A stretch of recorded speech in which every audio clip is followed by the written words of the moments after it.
In July of 1861, well-dressed families from Washington rode out into the Virginia countryside with picnic baskets to watch the first major battle of the Civil War like an afternoon's entertainment. Congressmen brought their wives. Vendors sold food along the road. They expected to watch the army crush an amateur rebellion in a single afternoon and be home for supper. What they got instead was total chaos. A rout so complete that soldiers and spectators fled the field together, carriages tangled with retreating artillery, and a nation that believed this war would take 90 days, discovering in one bloody afternoon that it had no idea what it had just started. This is the story of the men who marched into that war, certain of a short, glorious adventure, and what happened to that certainty once the war showed them what it actually was. The recruiting posters of 1861 promised something closer to a school outing than a war. Regiments formed around hometowns and county lines, and men enlisted alongside brothers, cousins, and the boys they had grown up with, joining units that carried the names of their own towns into battle. The enlistment terms in the first calls to arms were set at 90 days, a number that tells you almost everything about what both sides expected. Lincoln's initial call for volunteers assumed the rebellion would be a brief and localized affair, suppressed quickly by a show of federal force. Confederate recruits, for their part, were told they were defending their homes against an invasion that would collapse the moment the North realized the South could not be conquered. Neither side's leadership had any real conception of what an industrialized war between two societies of this size would actually require, and that ignorance filtered all the way down into the letters young soldiers wrote home in the spring of 1861. Letters full of excitement about seeing the elephant, a phrase soldiers used for experiencing battle for the first time, as though it were a novelty rather than a horror. Elisha Hunt Rhodes, a young Rhode Island soldier whose diary would later become one of the most cited first-hand accounts of the war, wrote before his first engagement that he could hardly wait to see actual fighting, worried mainly that the war might end before he got the chance. He was 19 years old. He was not unusual.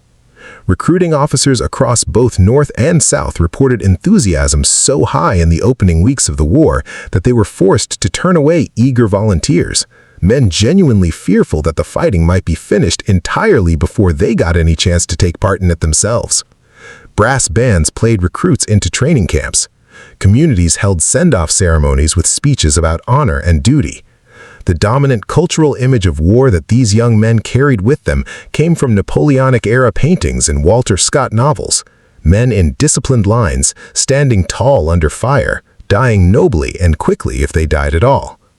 Nothing in that cultural inheritance had prepared a single one of them for what a rifled musket, fired in volume across an open field, actually did to a human body. The technology gap between what these soldiers expected and what they encountered was not a small miscalculation. It was the entire war compressed into a single engineering fact. Officers on both sides had trained largely in tactics developed for smoothbore muskets, weapons that were wildly inaccurate beyond about 80 yards, which meant that Napoleonic-era battle formations, dense lines of men advancing shoulder to shoulder, trusting that most enemy fire would simply miss, had functioned reasonably well for over a century. By 1861, both armies were equipped predominantly with rifled muskets, firing the Minié ball, a soft lead projectile that expanded on firing to grip the rifling grooves and spin with an accuracy and range that dwarfed anything the old tactics had accounted for. A trained soldier with a rifled musket could hit a man-sized target reliably at 300 or 400 yards, sometimes farther. Officers kept ordering the old formations anyway, because no alternative tactical doctrine existed yet, and green soldiers who had enlisted picturing a brief and mostly bloodless demonstration of national resolve instead found themselves walking in formation directly into the effective range of weapons nobody had adjusted the tactics to survive. What that mismatch produced in practical terms was wounds of a severity that battlefield medicine of the era had no real capacity to address. The Minié ball did not pass cleanly through tissue the way a modern high-velocity round often does. It was soft lead, traveling relatively slowly by later standards, and on impact, it flattened and tumbled, shattering bone on contact rather than simply piercing it. A hit to an arm or leg routinely meant a compound fracture so severe that amputation was, by the medical standards of 1861, the only realistic option for preventing fatal infection. Union and Confederate armies together performed an estimated 60,000 amputations over the course of the war.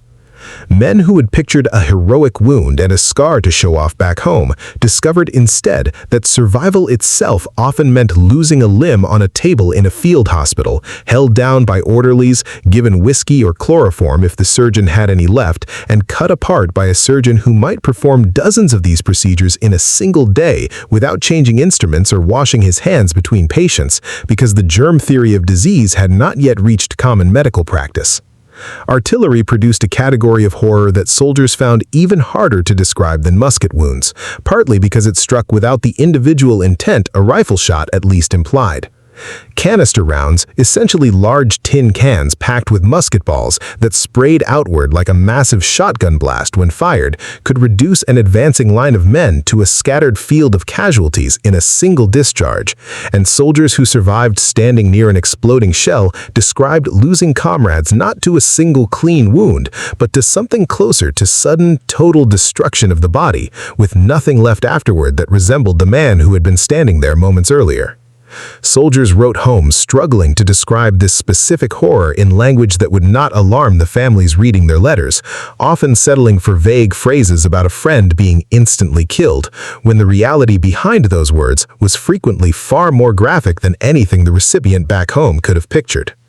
This was one of the quieter cruelties of the war's correspondence, soldiers protecting their families from the specific mechanics of what they had witnessed, which meant that the full scope of what these young men were absorbing rarely made it into the historical record in the soldiers' own words at all, surviving mostly in post-war memoirs written after the pressure to shield loved ones had eased. More soldiers than combat did. And that single statistic alone captures something essential about the war that no recruiting poster, no send-off speech, and no hometown parade had ever once suggested to the young men marching off toward it. Roughly two-thirds of the war's approximately 620,000 military deaths came not from bullets or artillery, but from dysentery, typhoid, measles, and a dozen other illnesses that spread rapidly in camps where thousands of men from rural areas, many of them never exposed to communicable diseases common in denser populations, were suddenly living in close proximity with inadequate sanitation and contaminated water. A soldier who had pictured himself dying, if he died at all, in a blaze of glory on a battlefield was statistically far more likely to die in a hospital tent from diarrhea, wasting away over weeks in a way that offered none of the meaning his enlistment had promised him. Camp diaries from both armies are full of a specific and recurring astonishment. Young men who had steeled themselves for the danger of combat and never once considered that the greater danger might simply be the camp itself. The first major battles delivered the psychological reckoning that no amount of advance warning could have prepared these men for, and the accounts that survived from soldiers who lived through their first engagement share a common structure, regardless of which army the writer served in. There is the anticipation beforehand, often described with something close to excitement. There is the noise, which multiple soldiers independently described as louder and more disorienting than anything they had imagined. A continuous roar of artillery and musket fire that made it difficult to hear officers' commands at all. There is the confusion of smoke thick enough to obscure the enemy entirely, so that men were frequently firing at muzzle flashes rather than visible targets. And then there is the moment, described again and again in letters and memoirs written years apart by men who never met each other, when the soldier looked around at the ground near his own feet and understood for the first time that the war was not going to be what he had signed up for. At Shiloh in April 1862, Green Union troops under Grant were caught by a Confederate surprise attack early on a Sunday morning, many of them still preparing breakfast when the assault began. Survivors described soldiers frozen in place, unable to process what was happening around them, some running toward the Tennessee River in a panic that officers could not control. A patch of ground near a small church became known afterward as the Hornet's Nest, for the density of gunfire that passed through it.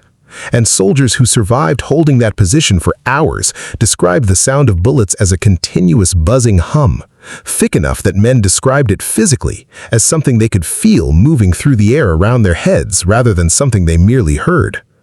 By the battle's end, combined casualties at Shiloh exceeded the total American casualties from the Revolutionary War, the War of 1812, and the Mexican War combined. Soldiers who had enlisted 3 months earlier picturing a brief and glorious campaign found themselves after 2 days at Shiloh walking across ground so thickly covered with dead that several accounts describe it as possible to walk a considerable distance without stepping on open earth. Age made the shock sharper for many of these soldiers than it would have been for an older population. The average age of a Union soldier at enlistment was around 25, but that average conceals an enormous number of boys who enlisted at 16 and 17, some younger still, having lied to recruiting officers who often had little incentive to check carefully against manpower quotas both sides were straining to fill. Drummer boys as young as 9 or 10 accompanied regiments into combat zones, tasked with relaying commands audible over gunfire. And while most were kept away from the direct firing lines, accounts exist of drummer boys killed or wounded in engagements that overran their positions. These were children by any modern definition, absorbing sights that combat veterans of any era would find difficult to process without the psychological tools that even a few additional years of maturity might have provided. Regimental chaplains, writing home to the families of the dead, frequently noted the youth of the men they were describing, and more than one chaplain's letter home mentioned struggling to find language for a battlefield death that made sense to parents who had sent off a boy still years from what most of the century considered full adulthood.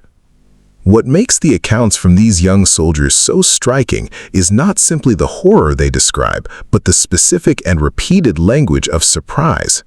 These were not men who had expected an easy war and found it merely difficult. Letters written home after first engagements describe something closer to a complete conceptual failure, a total inability to reconcile what they had imagined war would be with what they had just witnessed.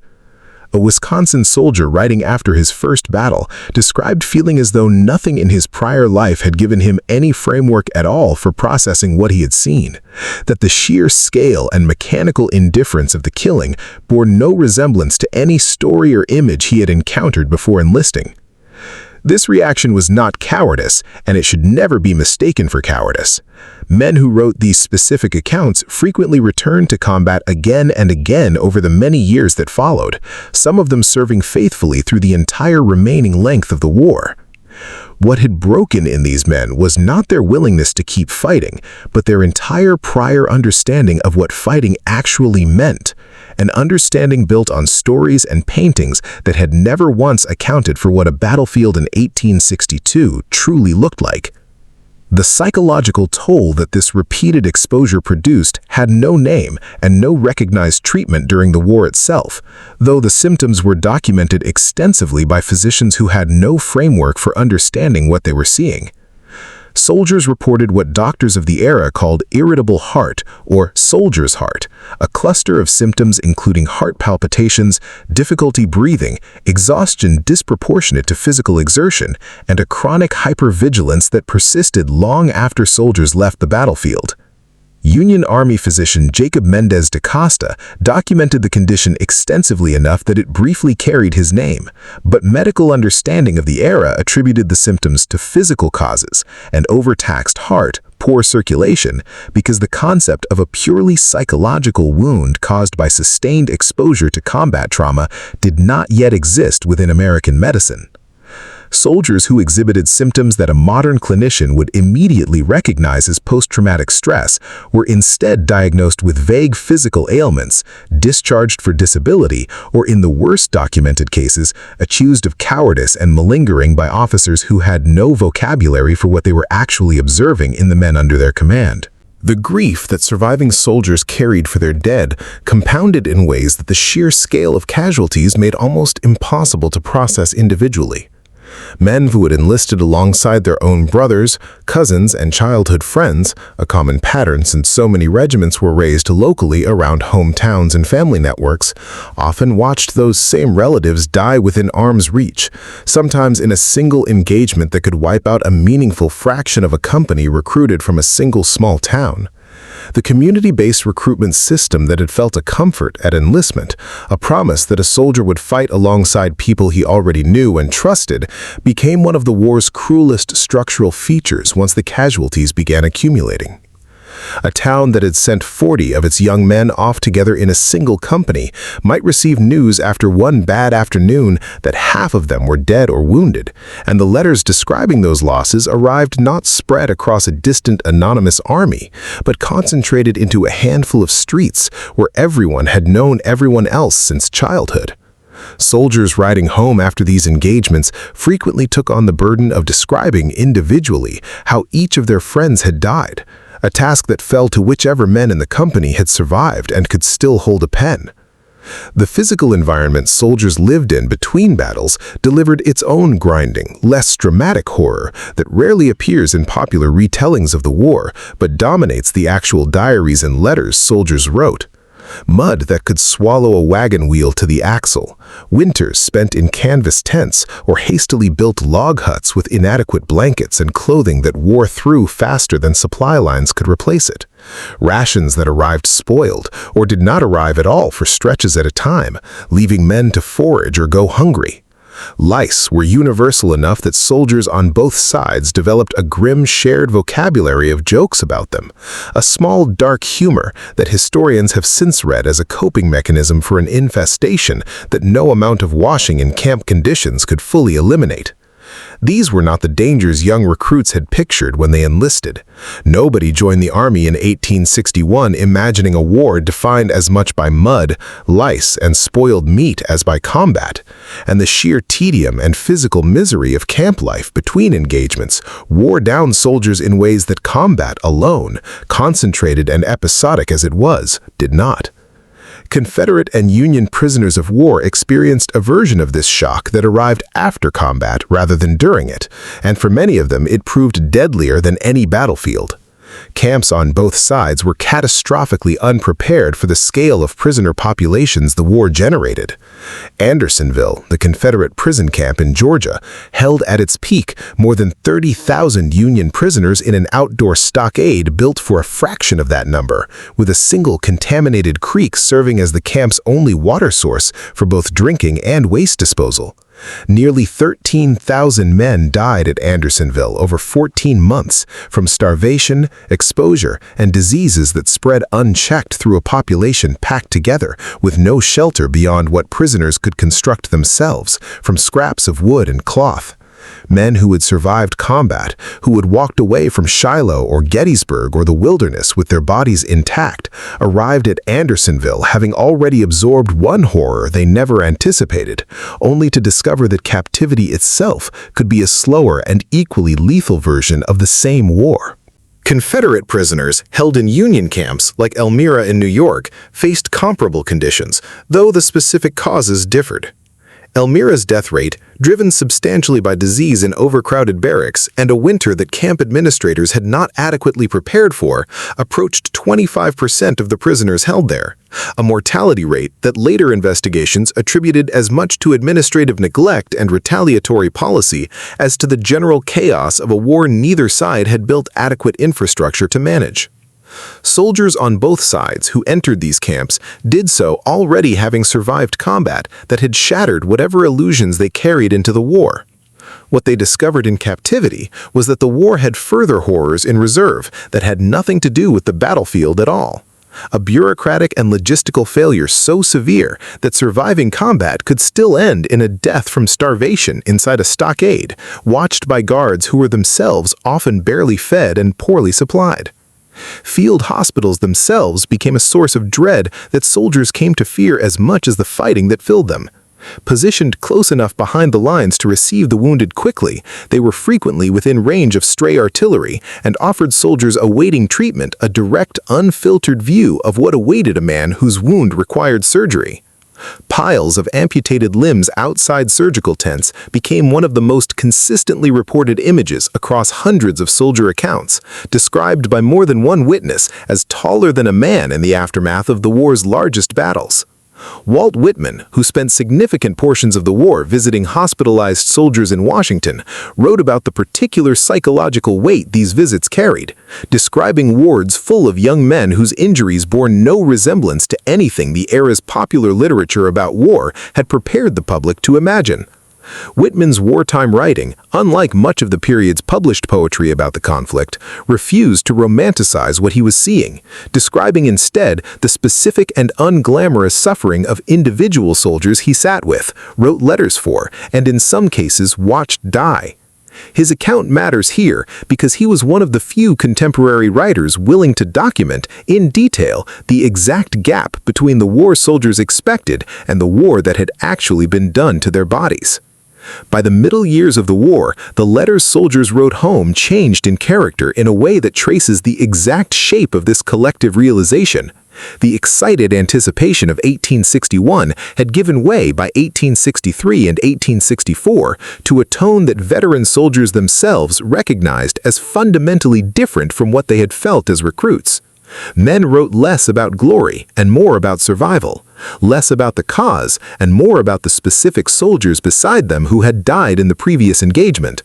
Sam Watkins, a Confederate soldier from Tennessee whose post-war memoir remains one of the most widely read first-hand accounts of the war, described his own transformation with a bluntness that captures the arc many soldiers experienced. He had enlisted as an 18-year-old, certain of quick victory and personal glory. By the war's final year, having survived engagements that killed most of the men he had enlisted alongside, he described himself as having become something closer to a machine for survival, stripped of the romantic conception of soldiering he had carried into his first battle years earlier. What emerges from all of these accounts, taken together, is not a simple story about naive young men slowly learning that war is hell, though that famous phrase, coined by Sherman himself in the war's aftermath, does capture something true about the general arc of what happened to them. It is a more specific story about an entire generation that had inherited a cultural understanding of warfare built on centuries-old tactics and centuries-old stories, and that collided, within the space of a single battle in many cases, with a version of organized violence that the available technology had made unrecognizable. The rifled musket alone rewrote what combat meant faster than military doctrine, medical practice, or the popular imagination could adjust to absorb it. Soldiers who marched off in 1861, picturing something closer to their grandfather's war, discovered, often in their very first engagement, that they had enlisted for something that had no precedent in American experience. The soldiers who survived long enough to write memoirs decades later frequently returned to this same theme, trying to explain to readers who had not lived through it just how completely their expectations had failed to prepare them. They were not writing to excuse fear or diminish their own service. They were trying, with the clarity that distance sometimes provides, to document the specific and total gap between what they had believed war would be and what it actually was. Some of them succeeded in putting words to it in ways that still land with force more than a century and a half later. Others admitted plainly that the attempt itself was probably futile, that no arrangement of language could fully transmit what it had felt like to walk toward the sound of gunfire at 19 years old, believing you understood what you were doing, and to discover within minutes that you understood nothing at all.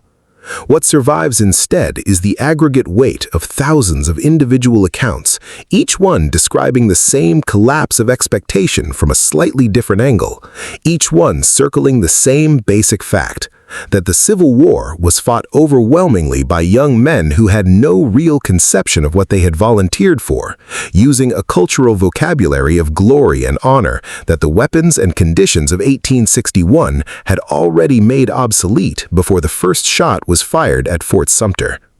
That gap between expectation and reality did not close quickly, and for some of these men, it never fully closed at all. It swallowed hundreds of thousands of young men who had marched toward the war, certain they understood what they were walking into, and who learned otherwise within the sound of the first volley, a lesson that arrived too late to change their decision to enlist, and that many of them carried, in one form or another, for the rest of their lives.